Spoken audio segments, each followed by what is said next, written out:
Please subscribe to our channel, Pacific Front Untold, and be sure to leave a comment after watching a video.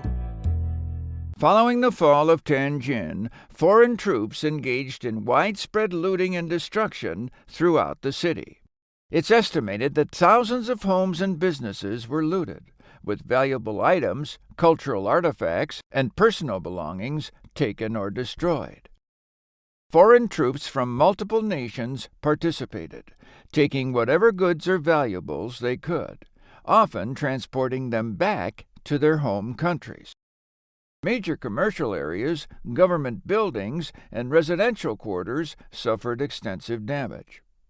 Civilians in Tianjin faced brutal reprisals, with thousands of civilians reportedly killed in the aftermath, either as suspected boxers or in indiscriminate acts of violence. Some were executed without trial, while others were killed during violent searches for boxer sympathizers. Women and children were not spared, and reports of widespread rape and assaults emerged. In the aftermath of the Boxer Rebellion, the Boxer Protocol, signed on September 7, 1901, formalized China's surrender to the foreign powers and imposed severe terms on the Qing dynasty. The Boxer Protocol was one of the most punishing treaties China had ever faced, with several critical terms. 1. Massive indemnity. China was forced to pay an enormous indemnity of 450 million taels of silver, approximately $330 million at the time, to the 8 foreign nations involved. This amount, with interest, was to be paid over 39 years and put a heavy financial strain on the Qing government. 2. Foreign military presence. The protocol allowed for the establishment of foreign garrisons along the Beijing-Tianjin Railway and permitted foreign troops to occupy parts of Beijing, Tianjin, and other strategic areas indefinitely. This solidified a foreign military presence in China's heartland and further diminished Qing control over its territory. 3. Execution of Qing officials. The protocol demanded the execution or punishment of high-ranking Chinese officials who had supported the Boxers, including the infamous execution of leaders within the Qing administration.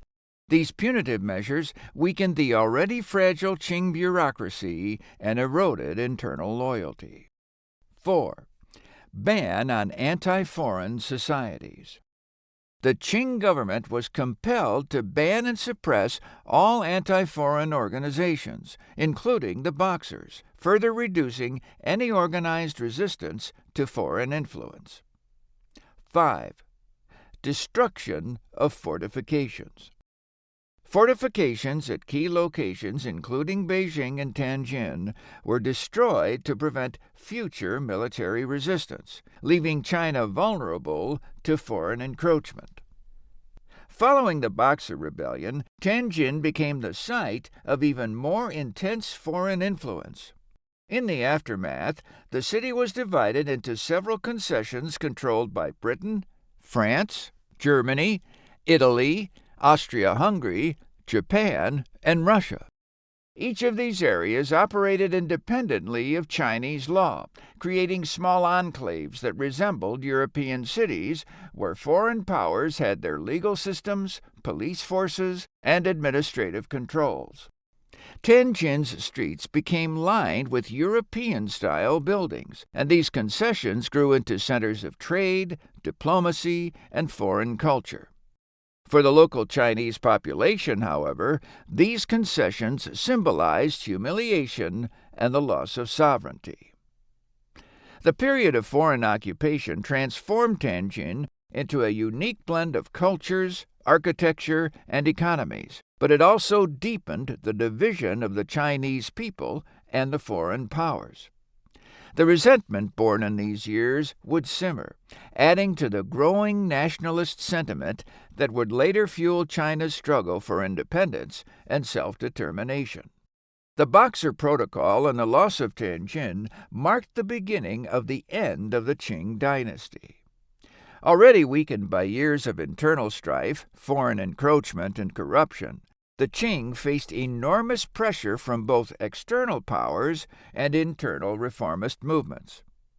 The enormous indemnity imposed by the protocol drained the Qing treasury, forcing the government to impose new taxes on an already impoverished population, and further increasing resentment as the people watched their nation's wealth siphoned off to foreign powers. The presence of foreign troops and garrisons in Beijing and Tianjin underscored the Qing dynasty's inability to protect its capital and maintain sovereignty. The encroachment of foreign powers into China's political and cultural centers further tarnished the dynasty's image. Many intellectual Chinese people were in favor of reform. Nationalist groups blamed the Qing government for failing to resist foreign aggression and mismanaging the Boxer Rebellion.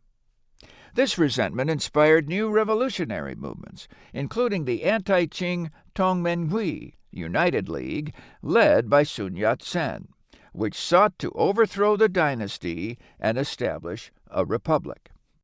Although the humiliation of the Boxer Protocol intensified calls for modernization and reform, the Qing's late-stage reform attempts, known as the New Policies, were ultimately seen as insufficient and untimely, and were often met with resistance from conservative factions within the court.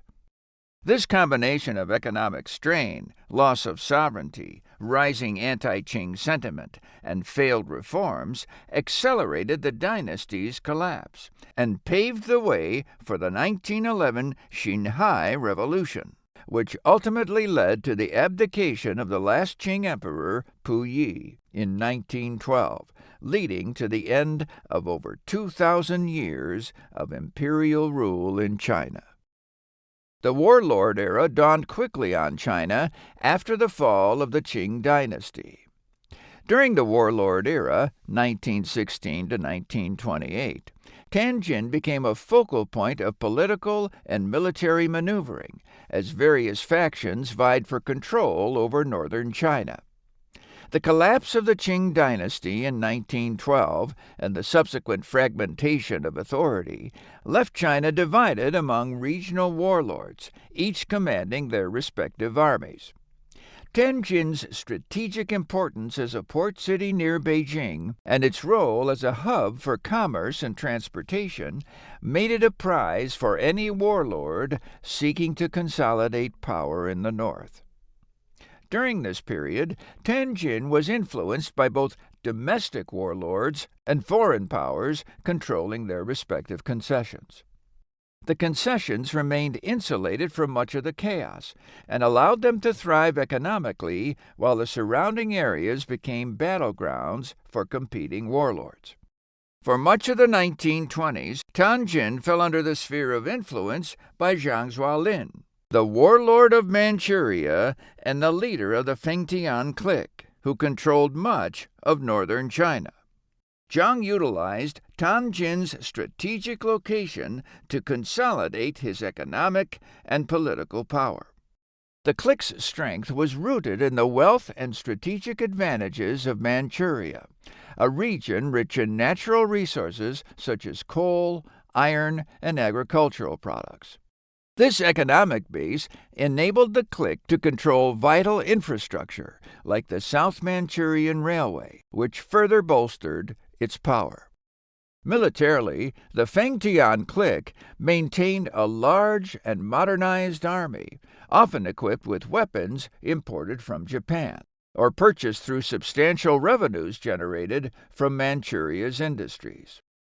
Japan initially supported the clique to secure its influence in the region, providing critical backing that helped the Fengtian clique dominate northeastern China.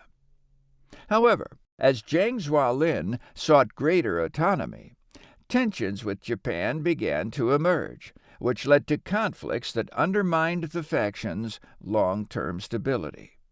In 1928, the Chinese nationalist government, Kuomintang or KMT under Chiang Kai-shek, launched the Northern Expedition, a military campaign to unify China and end warlord rule.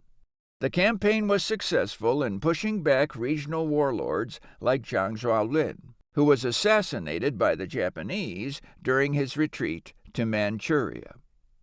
By the late 1920s, Tianjin became under the nominal control of the KMT, although the foreign concessions remained outside Chinese jurisdiction.